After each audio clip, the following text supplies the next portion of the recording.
Okay, welcome to BIOS4004, Antibody Biotechnology, and thank you for choosing this module. It aims to capture some of the exciting developments in the generation of antibody-based biopharmaceuticals against serious disease, focusing on monoclonal-based therapies against autoimmune disease and types of cancer, such as this example here, Rituxan or rituximab. And as you can see, these proteins are quite remarkable looking molecules, and we consider the antibody classes or isotypes IgG, IgE, IgD, M, and IgA, and in particular IgG, because it is this class or isotype which forms the basis for monoclonal-based therapies. And IgG has 4 subclasses: IgG1, IgG2, IgG3, and IgG4, with different hinge regions here, differing in their lengths and numbers of disulfide bonds. And these antibody molecules are actually glycans or glycoproteins with oligosaccharide side chains attached. On the Fc region, that's this part of the antibody molecule here. You can see the Fc glycans just about here. And sometimes on the Fab domains, these are the Fab domains here, the top half of the antibody molecule, and you can see a glycan chain here. Not always, but sometimes the Fab part of the antibody molecule is also glycosylated. Right, and this is the timetable. So this is us now with the module introduction. But we're going to start by considering the nature of immunity and the relation between the innate or natural immune response and what we call the adaptive immune response. And then we'll consider the molecules or the main molecules of adaptive immunity, and these are the antibodies. So antibody classes are isotypes and subclasses. And then tomorrow morning I'll set the first assignment, which is an assignment essay. There's 2 assignments. One we set tomorrow, which is the essay, and a series of questions which will get you thinking. We'll set that later on. So although I'll set the essay tomorrow, you won't be able to do this yet until we've got these other lectures under our belts. Okay, so tomorrow, having introduced antibodies today, we'll focus on IgG structure, subclasses, and glycoforms. And we're very pleased to be able to involve Professor Roy Jeffries from the University of Birmingham. Now, Roy is a world authority, if not the world authority, on antibody glycoforms. That means the different types of sugars that are involved with antibody molecules. And he's lectured on the module for many years, even up to, he was about 82, I think, but he's retired now. So what we're going to do is still going to use his pre-recorded material, but we'll show this lecture tomorrow and build a discussion around this.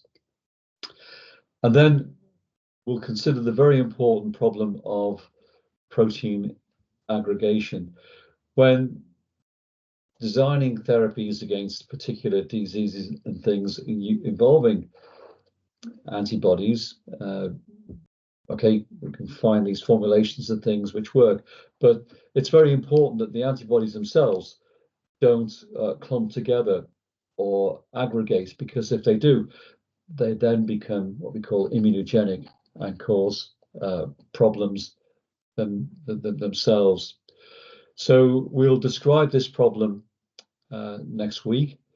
It's called the protein aggregation problem in antibody biotechnology, and how this can be dealt with.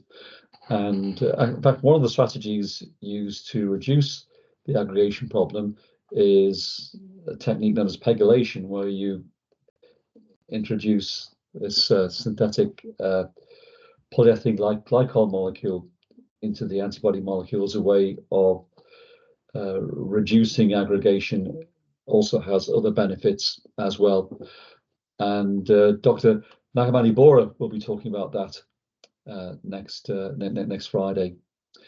And then I'll be describing what the FDA stands for the Food Drug Administration, regards as the or a gold standard technique for characterizing the molecular integrity of antibody formulations. And by molecular integrity, that includes the absence of aggregation phenomena. So it's the analytical ultracentrifuge, and we'll talk about this, and then we'll have a demonstration of the technique over in the NCMH, which stands for the National Centre for Macromolecular Hydrodynamics, which is at the back of the campus. Now, the MRes Biomole students have met this technique before, so this will be sort of revision for you guys. But the MSc Biotechnology students probably will not have met this methodology. So we'll be paying particular attention in the demonstrations that you get a good idea of what this technique is about. And then on Monday the 12th, we have Professor Dennis Burton from the Scripps Research Institute at La Jolla in California, who will be joining us online for his sessions on monoclonal antibodies.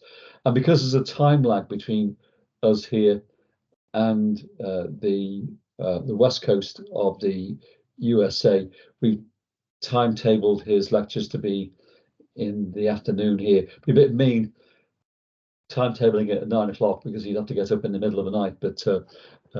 But we're very fortunate having Dennis lecturing on the course. He's one of the top immunologists in the world, and played a leading role in the development of HIV vaccines. In fact, me and Dennis go back a long time. He used to be a lecturer at the University of Sheffield, and we collaborated on a number of projects. And one was in sorting out the solution structure of the IgE antibody.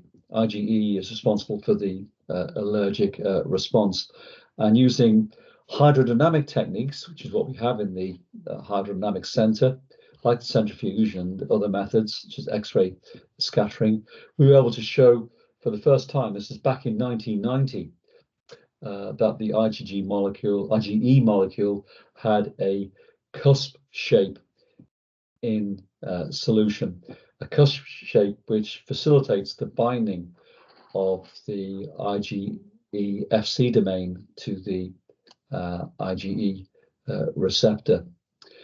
So yeah, that was a nice bit of work. In fact, I've put that paper, if you look on the Moodle, where there's a list of the lectures and things, lecture notes and recordings, you'll see a long that list various papers and supporting documents that go with lectures, and I've included the IGE paper that was published all those years ago in there with Dennis. And then we'll set the assignment questions. There's no examination, just, as I said, 2 sets of assignments, the essay and assignment questions. And then we have Duncan Hannon from the vet school, who'll be talking about therapeutic antibodies. There will be some animal connection in there, obviously, because Duncan is associated with the vet school, but most of it will be relevant to human-based therapies. And that sets the scene very nicely for what we call the Advanced Topics in Formulation Technology Industrial Day, when we have these chaps here, Bernardo Perez Ramirez from Santa Fe Limited, New Hampshire, Tejas Shah from GSK in Ware, Nick Darton, AstraZeneca in Cambridge, and Jan Jezak from Aracor, which is also near Cambridge. These are all special professors of the University of Nottingham because of their connection with the courses, and so they'll be coming in on Friday 23rd for the afternoon. Not Bernardo, because he's in the States, he'll be beaming across online, like Dennis will be doing. But this is always the high spot of the module, because you can see what happens at the coalface, if you like, at the hard end of things in terms of industry, and that will be a very useful day. In fact, we know them very well because for the last 10-11 years I've been co-organizing a meeting of the Royal Society of Chemistry. It's called Molecular Interactions in Biology. It's held every October-November in Cambridge, and it combines industrialists and academics coming together, dealing with topics it's part of the Formulation Science and Technology group of the Royal Society of Chemistry, but topics concerning biotherapeutics with a focus on antibody molecules. And every year, and the MRes students will know this, that we take the MRes Biotechnology students down to Cambridge. We'd like very much to take the MSc students as well, but for whatever reason, the last few years there's been timetable clashes with the MSc Biotechnology and the dates that we go down. But that's how we know these guys very well. As I said, it's always a very popular part of the module, the so-called industrial day. And then we finish the module with a session on immunoassays, which is basically pre-practical briefing, followed by a practical on immunoassays, and that's led by Ravinder Anand Ivel, and that will be held in the Super Lab, which is in the Peter Buttery building. So that's the module, and I'd just like to mention the fact that if you have ambitions on winning a Nobel Prize, then antibody is a good field, because there's been several several Nobel Prize winners in the field of antibody research, and these are some of them. This is Rodney Porter and Gerald Edelman, who won the Nobel Prize in 1972 for the elucidation of the structure of antibodies. Porter was based in the biochemistry department at the University of Oxford for many years. And then Cesar Milstein at Cambridge and George Kohler in 1984, they got the Nobel Prize for their work in generating monoclonal antibodies. And then in 1987, Susumu Tonegawa at the Massachusetts Institute of Technology sorted out the genetic basis of antibody diversity. And then 2018, Greg Winter at Cambridge developed humanization of monoclonal antibodies. This is the so-called CAMPATH project. And then 2 years ago, Caroline Bertozzi got the Nobel Prize for developing her work in glycans and what she calls bioorthogonal chemistry. It's worth mentioning that, I think I hinted this with the antibody structures themselves, that sugar plays an important role. But sugars are common on the cell surface of most molecules, actually, and in the body with cancer cells are usually characterized by a higher proportion of sugar on the cell surface, particularly a sugar molecule known as sialic acid. And these tend to act as a screen against antibodies trying to get in to destroy them. So Caroline's designed ways of attaching markers on these cells, on the glycans, and the work that she's doing it's worth sort of looking at the Nobel Prize winning lecture, and also of some of the other people as well, but Caroline in particular. It really is fascinating stuff, and it illustrates just how important carbohydrate is in terms of health and disease. Okay, now I mentioned Susumu Tonegawa. So what follows from this is, if you look at the recording of a video called Immune Receptors, which is based around Susumu Tonegawa's evaluation of the genetic basis of antibody diversity. It was recorded actually just before he got the Nobel Prize. I think he may have known he was getting a Nobel Prize by then. I think it was recorded in 1986.